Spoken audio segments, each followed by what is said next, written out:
안녕하십니까? 박주인 목사입니다. 인사드리겠습니다. 이번 강의는 구약의 지상명령과 언약 그리고 쉐마라는 주제로 강의를 진행하겠습니다. 유대인들은 구약 성경이라고 하면은 기분 상해합니다. 그래서 보통 히브리 성경이라고 하죠. 그런데 실제로 유대인들은 히브리 성경이라고 하지 않고 타나크라고 합니다. 부활하신 예수님께서 엠마오로 가는 제자들에게 이런 말씀을 하십니다. 모세율법과 선지자의 글과 시편의 나를 가리켜 기록된 모든 것이 이루어져야 하리라. 예수님께서는 구약 성경을 모세율법, 선지자의 글, 시편 이렇게 세 부분으로 설명하십니다. 당시 유대인들이 우리가 믿는 정경, 캐논은 이것이다 라고 선언하지는 않았지만 예수님 당시에 이미 타나크가 완성되었음을 충분히 짐작하고도 남죠. 모세율법 토라 아닙니까? 선지자의 글 리빔이죠. 시편 캐투빔, 성문서라고 하죠. 이렇게 성경 세 부분의 첫 글자를 따서 이니셜을 가지고 타나크라고 합니다. 여기에서 시편이라고 하면 단순히 시편 150편을 의미하는 것은 아니고요. 시편, 잠언, 전도서, 에스라, 느헤미야, 역대기, 상하 이런 성경들을 다 포함하는 겁니다. 그러면 타나크를 한마디로 어떻게 설명할 수 있겠습니까? 쉽진 않지만은 언약책이라고 할 수 있습니다. 언약책. 구약 성경에는 아주 많은 언약들이 기록되어 있지 않습니까? 그 많은 언약들 다 빼고요. 단 두 개만 남기면은 아브라함의 언약 그리고 모세 언약이 남습니다. 구약에서 뼈대가 되는 언약이지 않습니까? 그러면 아브라함 및 모세 언약에서 언약의 당사자는 누구입니까? 물론 하나님이시고요. 다른 한편은 아브라함 및 모세 그리고 그들의 후손 이스라엘 자손이 됩니다. 아브라함 및 모세 언약을 이해하려면 무엇보다 구약의 지상명령을 알아야 됩니다. 구약 성경에 지상명령이란 단어는 없습니다. 창세기 1장 28절은 구약의 지상명령이라고 부를 수 있죠. 신칼빈주의자인 쉐이퍼나 카이퍼는 창세기 1장 28절을 문화명령이라고 했습니다. 창세기 1장 28절은 하나님께서 사람에게 복을 주시려고 땅에서 생육하고 번성하고 충만하고 정복하고 다스리라는 것 아닙니까? 이 말씀은 신약의 지상명령인 마태복음 28장 19절에서 20절과 사실상 동일한 메시지입니다. 구약이든 신약이든 모두 하나님의 말씀이고 성자 예수님도 하나님이시니까 결국 구약과 신약의 지상명령은 맥락의 측면에서 메시지의 측면에서 똑같아야 하거든요. 다를 이유가 없잖아요. 그렇지 않습니까? 제자 삼고 세례를 베풀고 주의 말씀으로 가르쳐 지켜 결국 어떻게 하자는 겁니까? 창세기 1장 28절처럼 살라는 겁니다.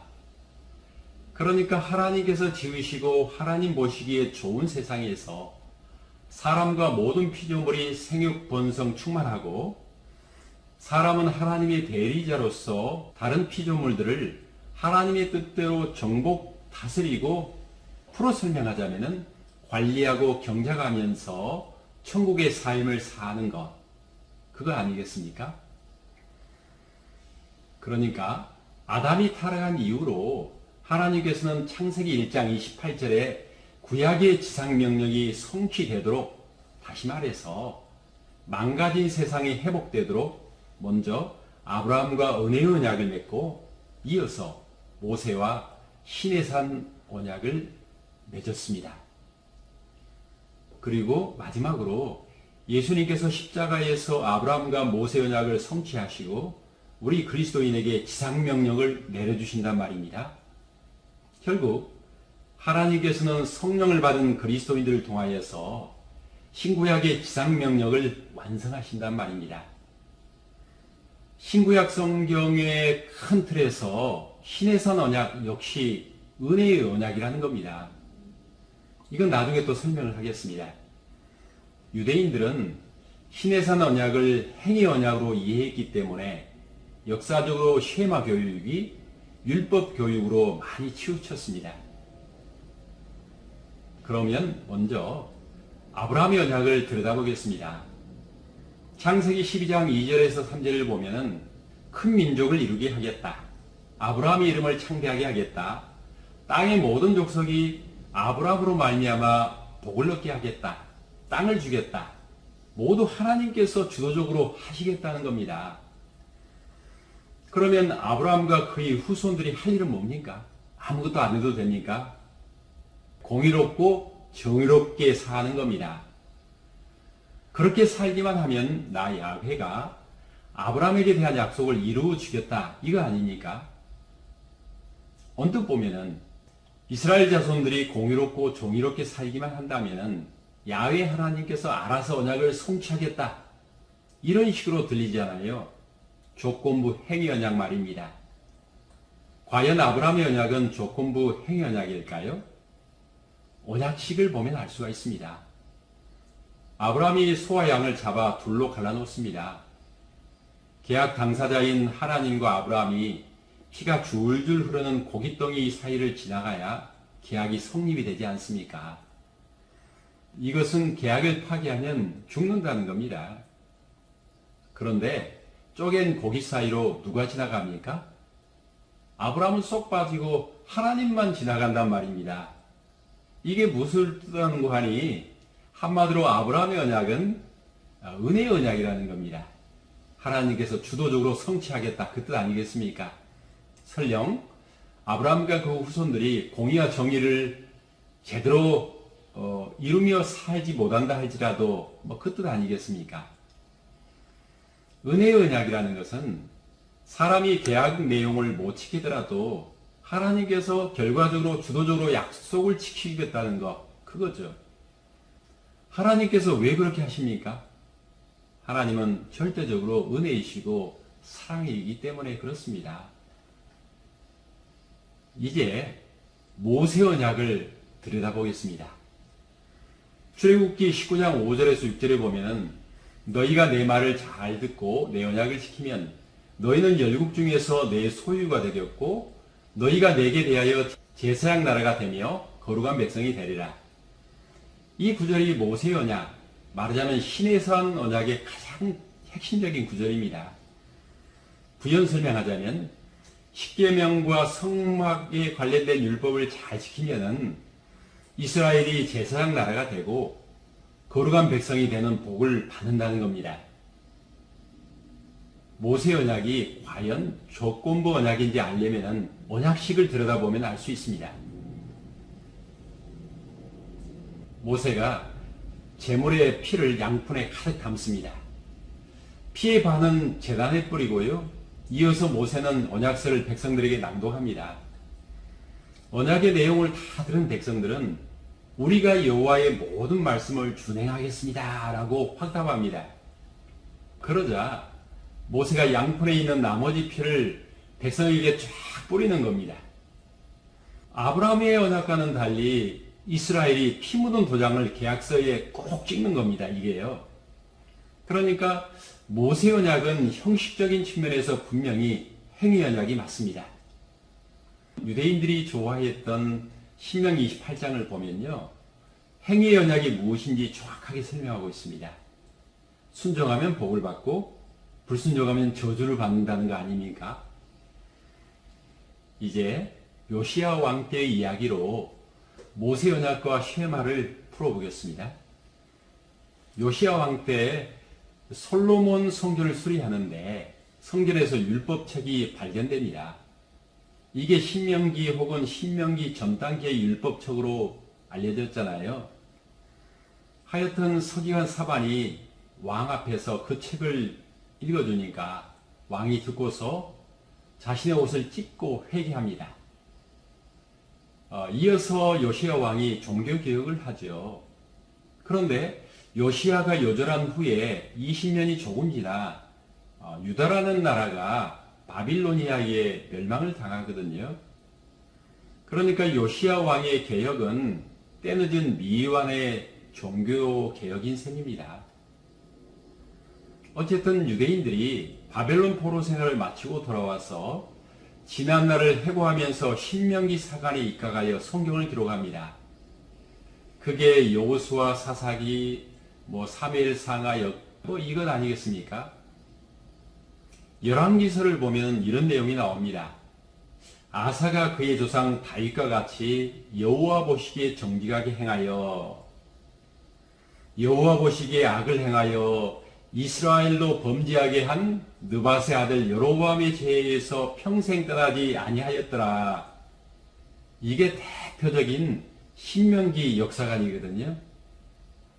유대인들은 역사적으로 아브라함의 언약보다 신의 산 언약을 아주 중요하게 생각했습니다. 다시 말해 은혜의 언약보다 신명기 사관에 입각한 행위 언약을 훨씬 중요하게 생각했다는 겁니다.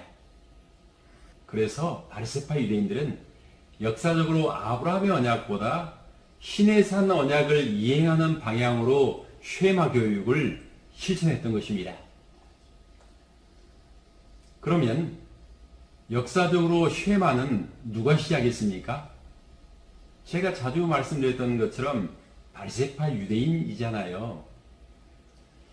그들은 신명기 사관의 입장에서 신의 산 계약을 해석하고 쉐마를 실천했습니다. 그들의 생각을 옮기면 이렇습니다.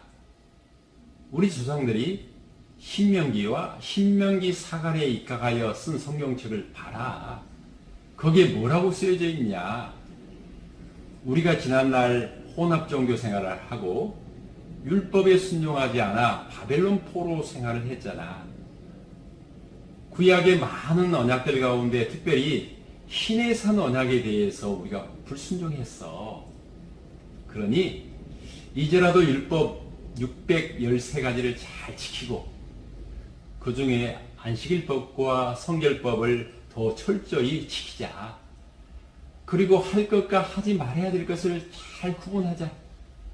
이게 쉐마를 실천했던 바리새파 유대인들의 생각이었단 말입니다. 말씀 중심으로, 회당 중심으로, 랍비 중심으로 이 세 가지가 바리새파 유대교의 핵심 축이잖아요. 바리새파 유대인들은 이 세 가지의 입각에서 쉐마 교육을 실천했습니다. 그들은 바벨론 포로기 이후에 끊임없이 이민족의 지배를 받지 않았습니까? 그리고 홍수처럼 밀려드는 헬라 문화, 로마 문화를 몹시 경계했습니다. 그들은 신명기에서 율법에 순종하면 복을 받고 불순종하면 저주를 받는다는 이분법적인 사고에 굉장히 매여 있었거든요. 우리가 신의 산 언약의 율법을 지키지 않아서 계속적으로 고난을 받는다는 겁니다. 그러다 보니 그들의 쉐마 교육은 모세 언약을 철저히 지키는 율법주의로 발전하고 또 율법을 지키는 것이 무거운 짐이 되니까 바리새인들조차도 율법 지키기가 힘이 들어서 외식을 하게 되는 겁니다. 바리새파 유대인들이 쉐마를 실천했던 1차적인 목적이 있습니다. 그게 뭡니까? 이스라엘 나라가 제사장 나라가 되는 겁니다. 출애굽기 19장 6절의 말씀이죠. 이 말씀은 모세 언약, 그러니까 신의 산 언약의 핵심입니다.